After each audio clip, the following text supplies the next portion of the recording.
It's me you die. Rely on yourself in no way. Believe.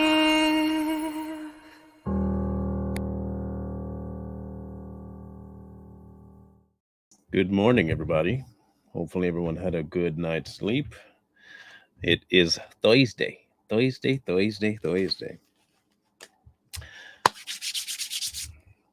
Wilderness. Um, I went to a program back in 2004. Doug Dietert is an older gentleman that was at this program that I went to. And dear brother, I didn't know it at the time, but um, the things he was expounding on and speaking about, I would not know how to navigate until years later. And the program was called PLM, Pure Life Ministries. Um, I went there, and it's a program for men who struggle with sexual addiction, um, pornography, and the like. And that means every form of addiction. Um, he did a series on the wilderness, and I had not fully understood the concept of the purpose of wilderness experiences until a few years, five years ago, maybe. And by then, most of what he had said was proven out. And so this topic popping back up gave me a whole new perspective on it. And I wanted to just dive into it for a bit here and just have a discussion about what being in the wilderness is about.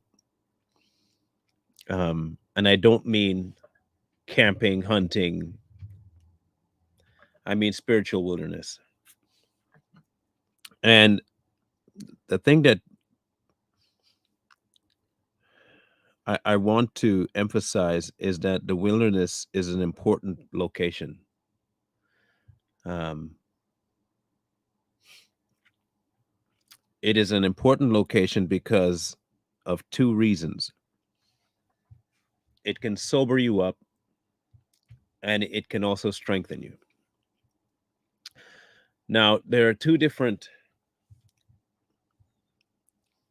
different ways one can encounter a wilderness experience. There's the wilderness experience from exile, and then there's the wilderness experience by going through stuff to attain a closer connection to God. Some people will go through a wilderness experience apart from God to find Him. Some people will go through a wilderness experience to escape. When you go through a wilderness experience, finding God, He is actually there. The children of Israel were brought into the wilderness, but they were guided day and night by God.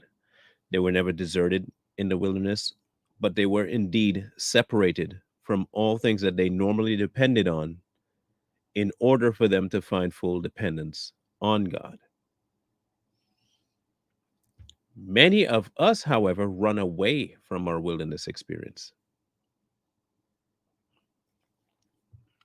Run away from it.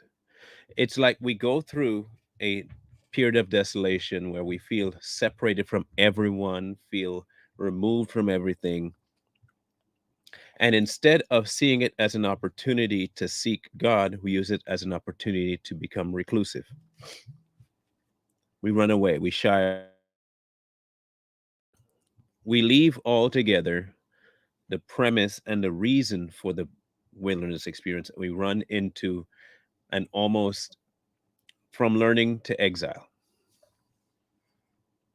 Because let's be honest, the wilderness is not a pleasant experience. It's needed, but it's not pleasant. When the children of Israel went through this wilderness experience for the 40 years that they did, and they got fed, they didn't like what they got fed. They were given drink, they didn't like what they got to drink.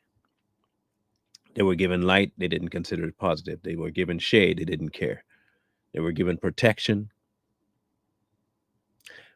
In all of it, they failed to see that they were no longer in bondage, which was the most essential blessing of the wilderness. Some of us actually wish to go back to the same like Israel's, go back to our imprisonment to avoid the wilderness. The purpose of it is to separate yourself from what we've normally depended on and enter in a place where there is no other thing to depend on but God. But too many of us look at the wilderness for the wilderness itself. You see, we stare away. Even Jesus separated himself and went into the wilderness. John the Baptist hung out there. But we seem to want to run. It is the one location where you should be able to separate from the things that deter and focus on the things that will bring you forward. But we hate it. We hate it.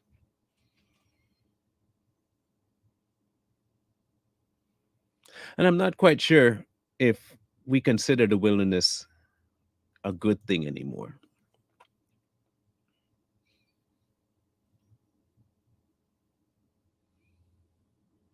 In Jeremiah 2, it says, they did not say, where is the Lord who brought us up out of the land of Egypt, who led us through the wilderness, through a land of desert and of pits, through a land wrought of deep darkness, through a land that no one crossed and where no man dwelt.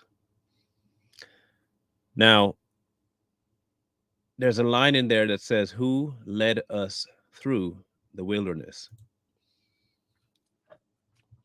One of the bigger understanding is that the majority of the time, he will lead you there and lead you out if you follow. That's if you follow. So I don't know how many of us are in that wilderness experience right now. Some of us are in the portion of the wilderness experience of feeling abandoned. We consider wilderness separation from God. We consider wilderness being lost, directionless, no hope. That is what we have now started to equate wilderness to. Even if that is your wilderness, it's a good thing. Why would I say it's a good thing to be in that kind of a mindset? Let's break this down. If you really believe that no one cares, okay, no earthly person cares whatsoever, you are, by all accounts, at rock bottom. You really only have two choices: submit, defeat in the desert, or submit, defeat to God and leave the desert.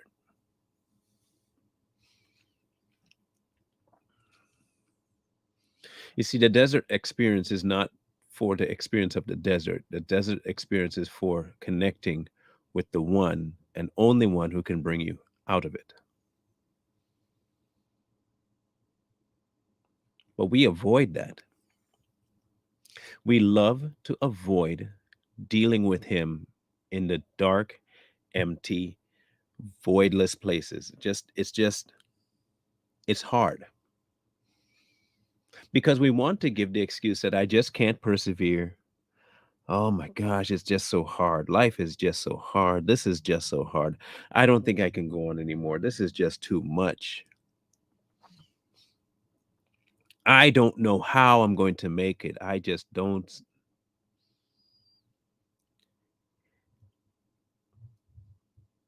I want to make sure that you guys understand what you're saying when you say that. When you say that, you are saying God ain't got no power over the situation. You are saying there is no possible way God could make this work out.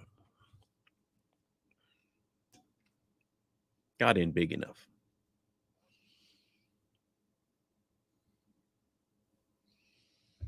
When you pick suicide, anger, resentment, you're saying God is not big enough.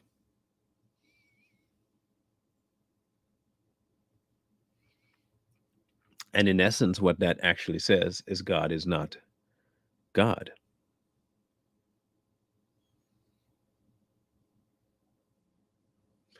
So if He puts you in this wilderness experience to make you understand who you are before Him, and in that place you say to yourself, He can't even bring me out, you're not seeing who you are before Him.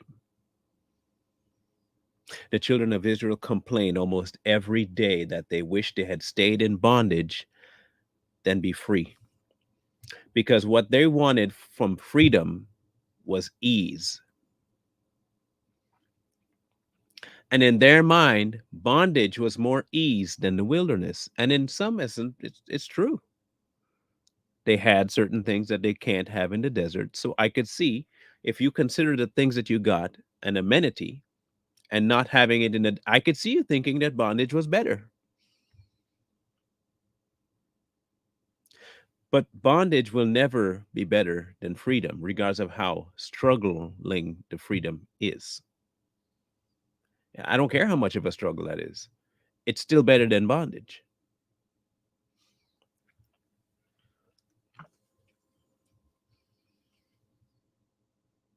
But even when we are released into the wilderness and we are directed and we are led and we are protected and we are given light and we're given food and we're given water, all too many times we end up dying in the wilderness because of our stubbornness. We die in the wilderness because of stubbornness. You see, we allow the wilderness to supersede the lesson learned from it. We get so bogged down in the fact that we're in a wilderness and we completely forget that God, one, is with us, and two, He's trying to tell you to focus on Him. I keep going back to the Moorlands, and I go back to them for a reason. Because they were dumped square in the middle of the desert and just left.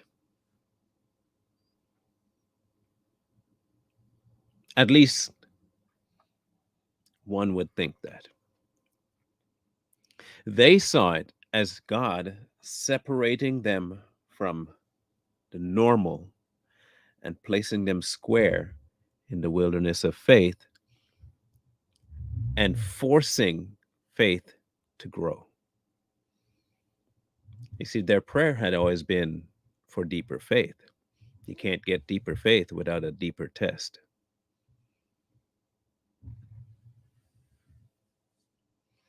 They were given a deep test, a very deep test.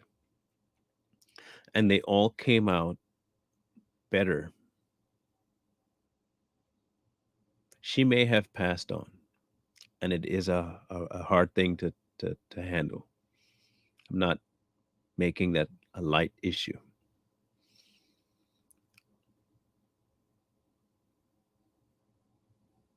But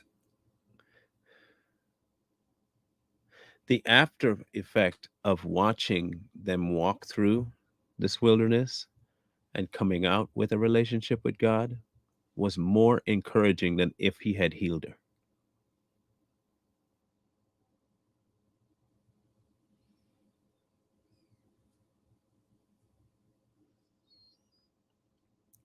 And that's on my viewpoint. I know that her husband would have loved to have healing, to have his bride. But the faith that it fostered in him and the relationship that got deepened with God through that situation is just insurmountable.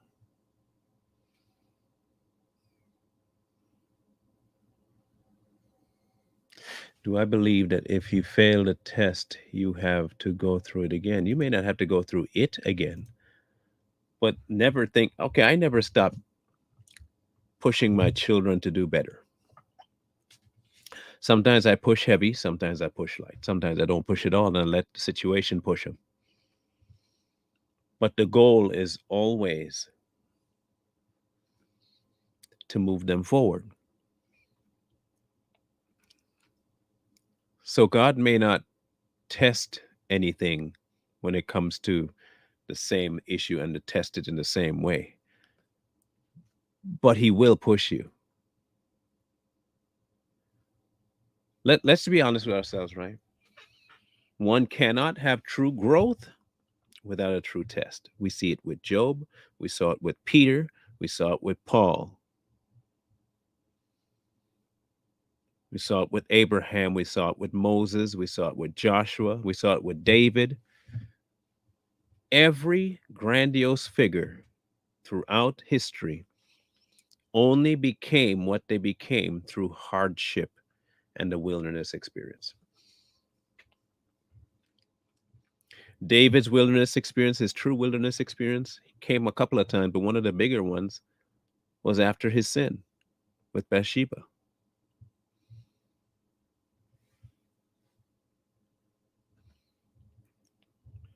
Abraham with Isaac.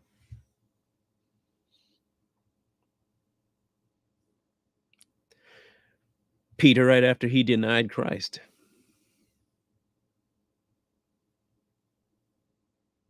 And Jesus literally went to the wilderness to fast. The whole point of the wilderness is to go deeper.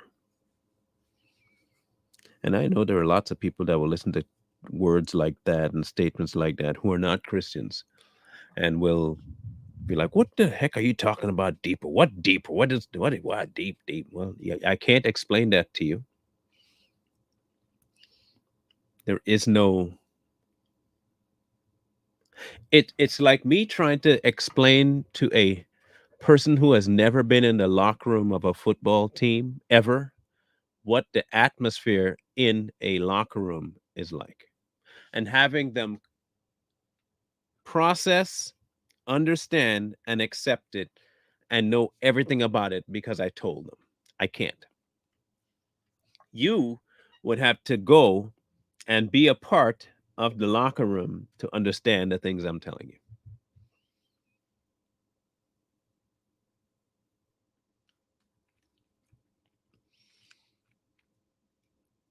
It's no different than when I teach self defense.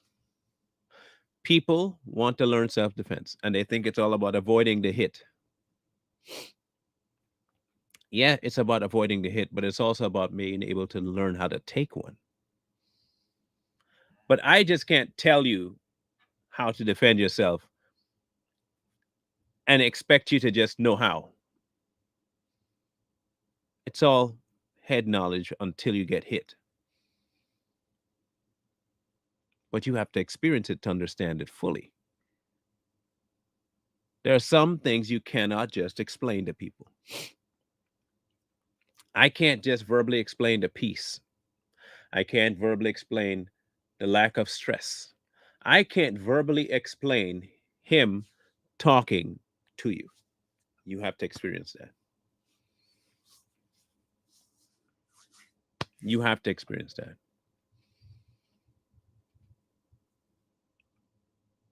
And a lot of this starts from understanding that none of us Zero. Zero person on earth by default is worthy of anything to do with the kingdom. In and of yourself, you're not worthy. You're outside. From the tiniest of sin to the largest, if you put it in those categories, none of us are worthy.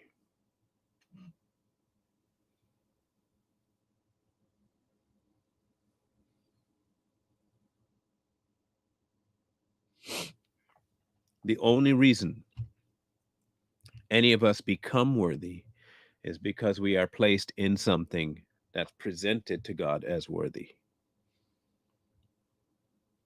And a lot of the times, getting you into that location will require passing you through the wilderness. And some of us need to be shown that we're already in the wilderness and we think we're thriving. It's just a mirage. You're eating sand, thinking you're drinking water. Some of us need to be shown that we are in a wilderness experience.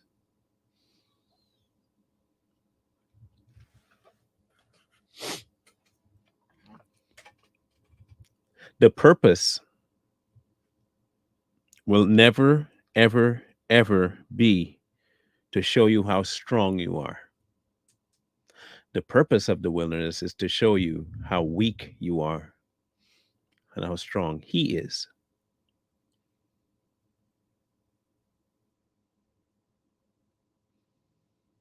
But we should never run away from the wilderness. Endure it for the time that you're in it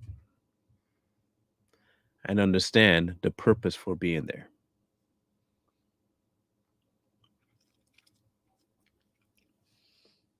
People who ask, prove to me there's a God, or say, how do you know there is a God? Or if there is a God, why wouldn't He? They are in their wilderness experience right now. They're looking everywhere for an answer except to the one the questions are about. You don't find that kind of weird? They're asking everybody else about an individual that's waiting for them to ask him about himself. And they expect the answers they get from everybody else to suffice and convince them, when the people they're asking were only convinced because they went to the person the questions was about. And when they tell them, I can't answer that for you, you have to ask him, their first answer is, oh, so you don't know how. They say, I know how. You're the one that doesn't know how. I told you I know how. And I've told you what I did. You wanted to know how I got here. I'm telling you how I got here, but you don't want to do that because it is work. Then it requires you to believe. It requires you to believe something about this God you don't want to believe.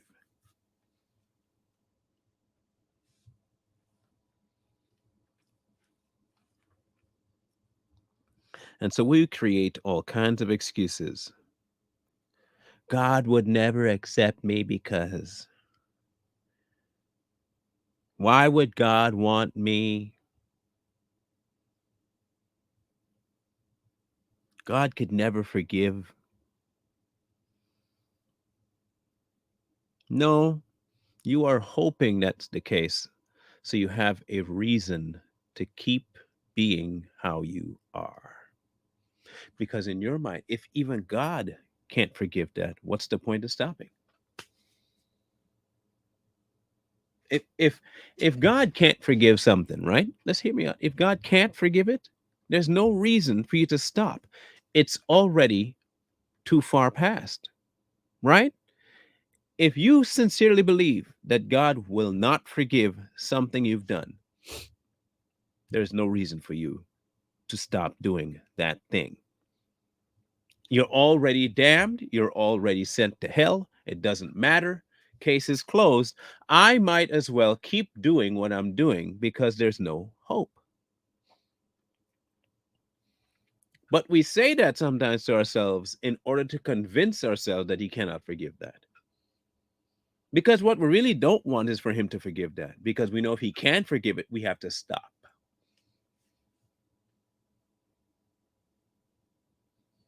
So we blanket everything as, nah, He can't forgive that. As much as you might say, He will never forgive that. I've done too much. You know anybody that's have said that to you? I've done too much in my life. God can't get to me now.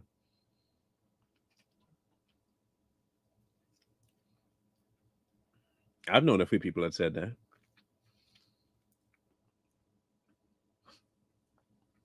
But they still live with a form of guilt.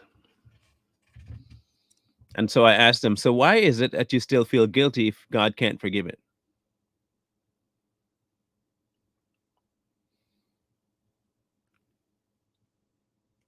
Why do you feel guilty if God can't forgive it?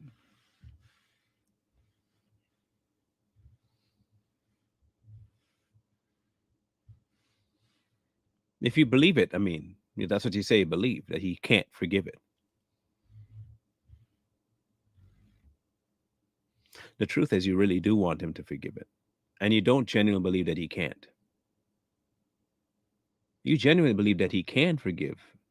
But with the forgiveness comes the need for you to drop it.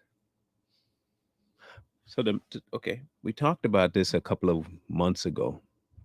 And I talked to both the male and female about this the addiction to pornography, right? I think many men in particular will see sexual addiction and will be saying to themselves, God can't forgive me because of all the thoughts I've had in my mind.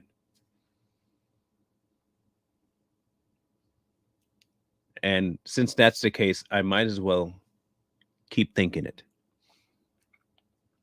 But the more you dive into it, the more guilt you feel.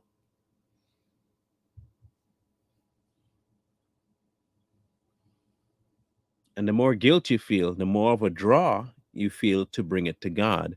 And then with that draw, you feel another thing saying, but He won't forgive you. So while you think you're still moving forward in your sin, you're just kind of stuck in this one spot.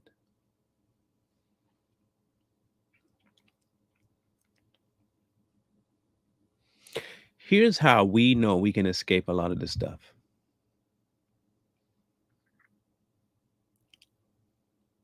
Ask yourself this question.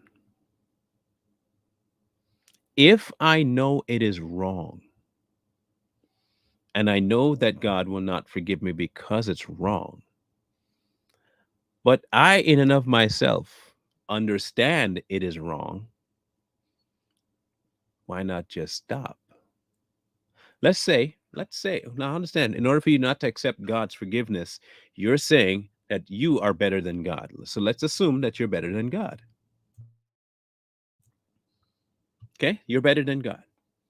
So you know what you're doing is wrong.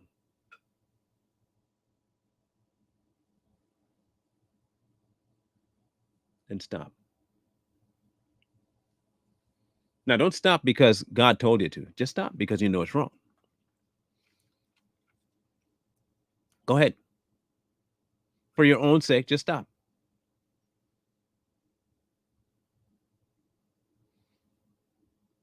Because it's wrong.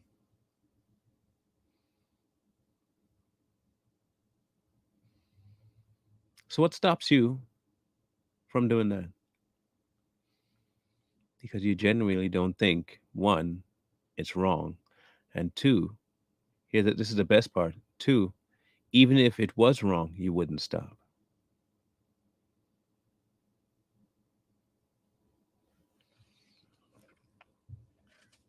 Because many of us prefer bondage over a wilderness experience where we can be free. and we will make every excuse to keep the bondage. Things were so much better in Egypt when we had blah, blah, blah, blah, blah, blah, blah, blah, blah, blah. Things were so much easier when I wasn't a Christian. I could go and do this, blah, blah, blah, blah, blah, blah, blah, blah. I could go to parties and I could go do drugs and I could drink and I could party and I could hurt people and not care.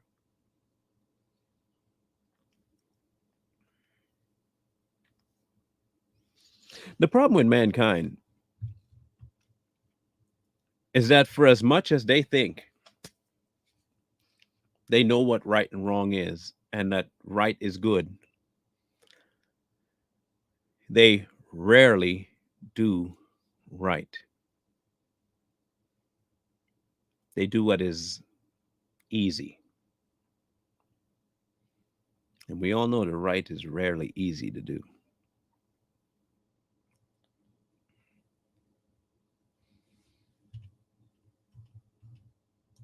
Thank you, Debbie.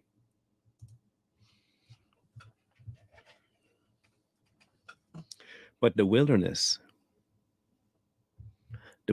makes it more of a reward than you may know. So let's walk through the wilderness real quick.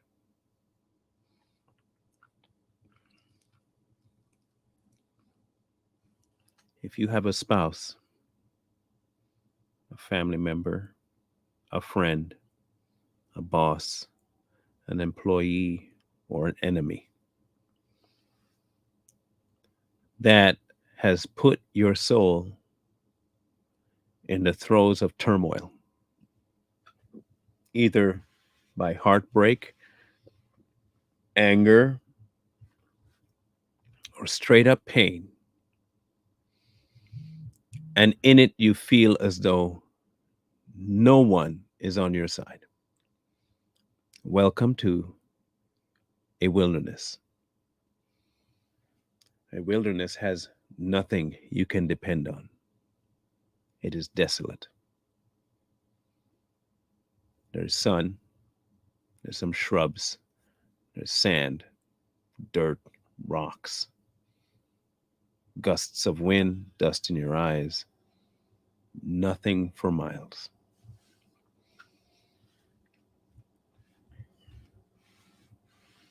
You are in this experience and you feel like no one is on your side.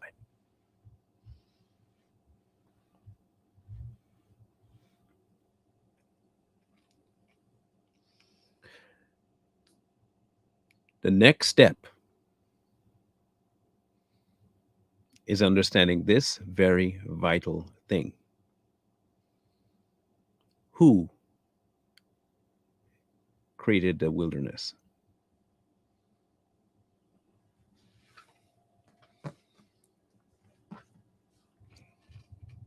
Who created that space that was so vacuous,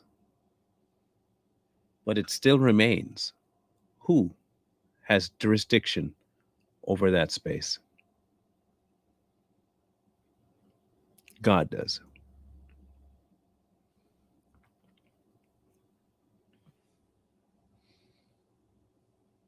God does. Now, again, you don't have to acknowledge God. You don't. So, to all the people who watch this and are atheists, you do not have to accept God as a thing, a reality at all. There is no requirement of you to follow God. None. He doesn't demand it at all. He doesn't command that you have to at all.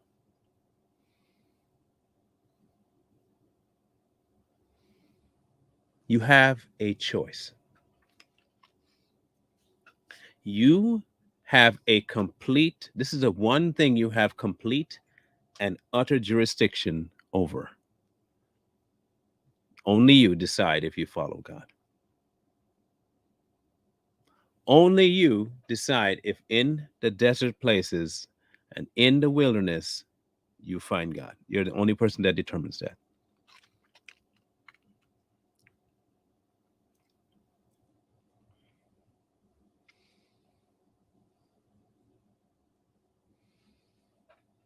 No one is forced to become a child of God.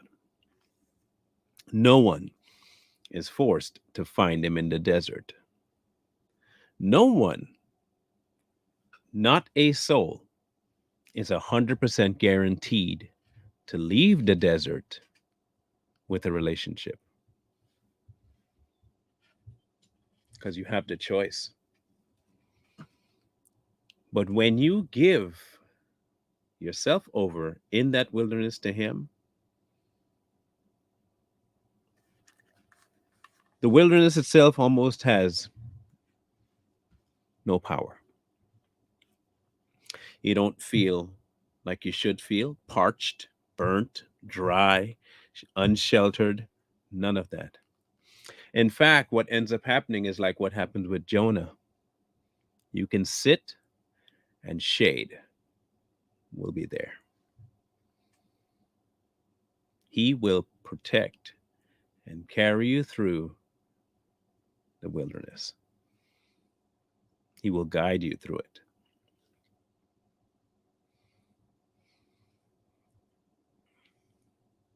Do you know that prayer, yea, in the part where it says, yea, do I walk through the valley of the shadow of death, I will fear no evil? Do some of you miss the part where it says they're walking? They're not stagnant. They're not sitting in the shadow of death. They're walking through the valley of the shadow of death.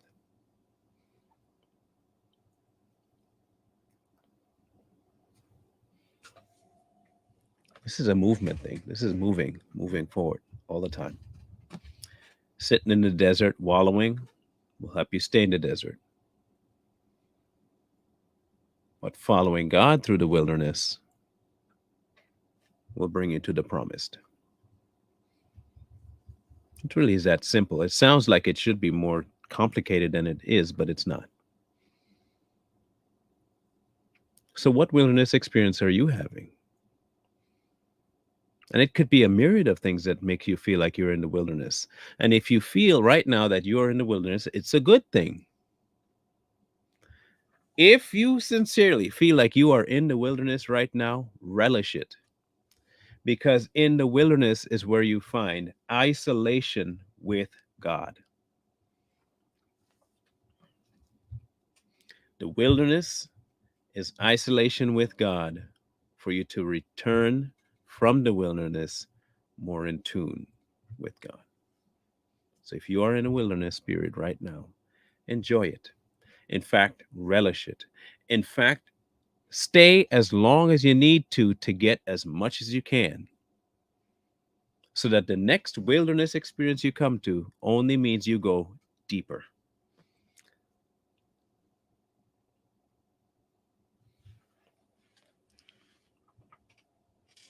Relish it.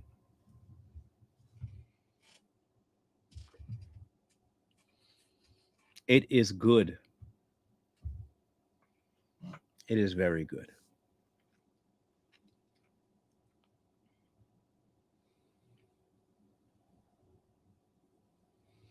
I do want to go back into sin as a location, and I will do that tomorrow. Um, because I think it'd be good to expound on what I mean by that. And so, since I've said it before, I'm going to go into the thought process of sin being a location where one operates from, more than it is a act.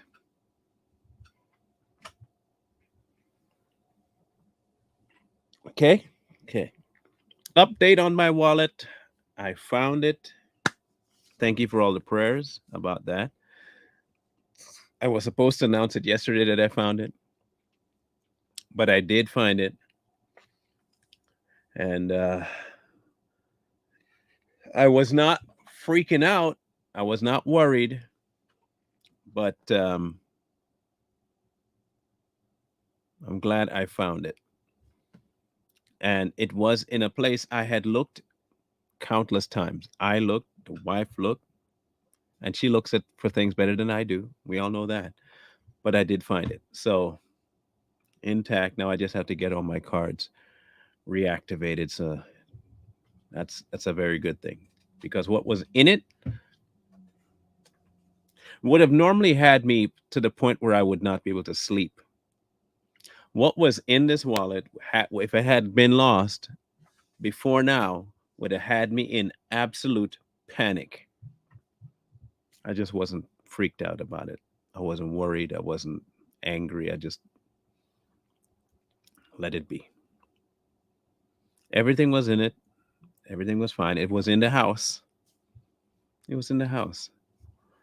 So that's good. It's very, very good. Because I retraced all my steps. I did.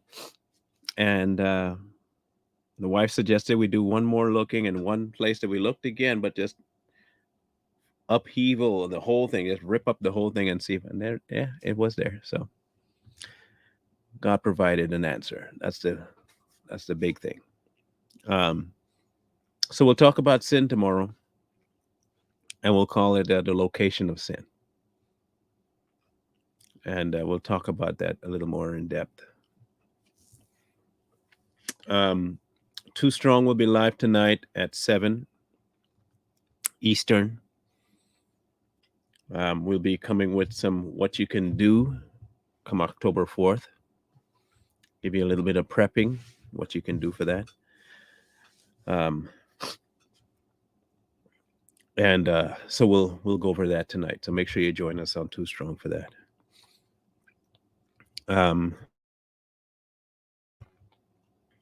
Let me make sure I have this come up here. If you guys still have questions for me, email address is right there.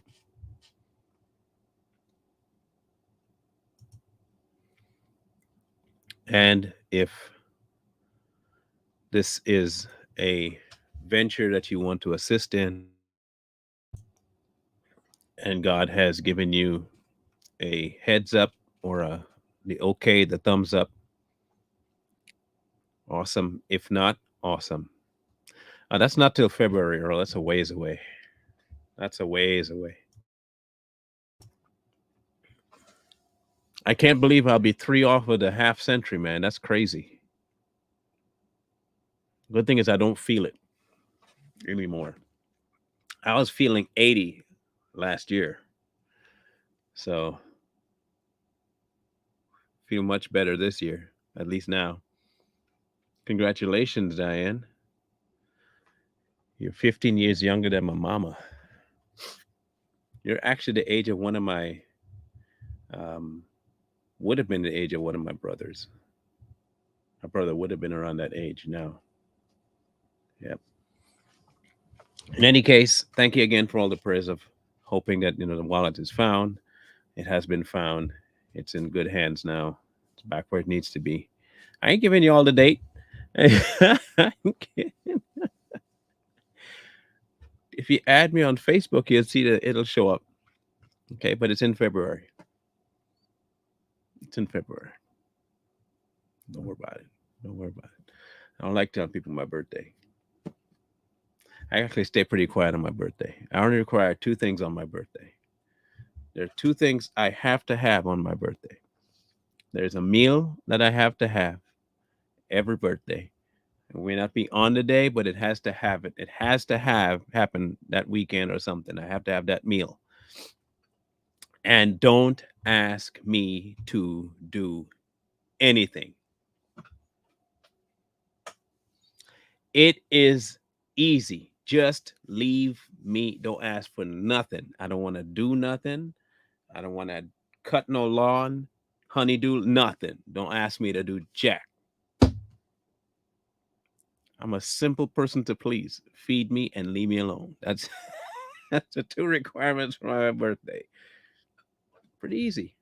I mean, has that happened yet? No.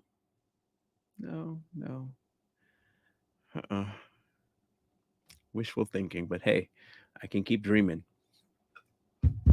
In any case, we'll catch you guys tomorrow morning. And for those coming back to Too Strong tonight, we'll catch you at 7 p.m. Thank you for tuning in. And if this has helped you, awesome. Please share it. That's the best way to get this going, is to keep sharing. And we'll talk tomorrow about sin. So invite someone who has questions about what sin is and what may be considered a sin. Bring them tomorrow. We'll talk about it. Wisdom calls to you from the streets. So please, please, please find wisdom. Peace. Hold tight the dreams, for if dreams die, rely on yourself in no way.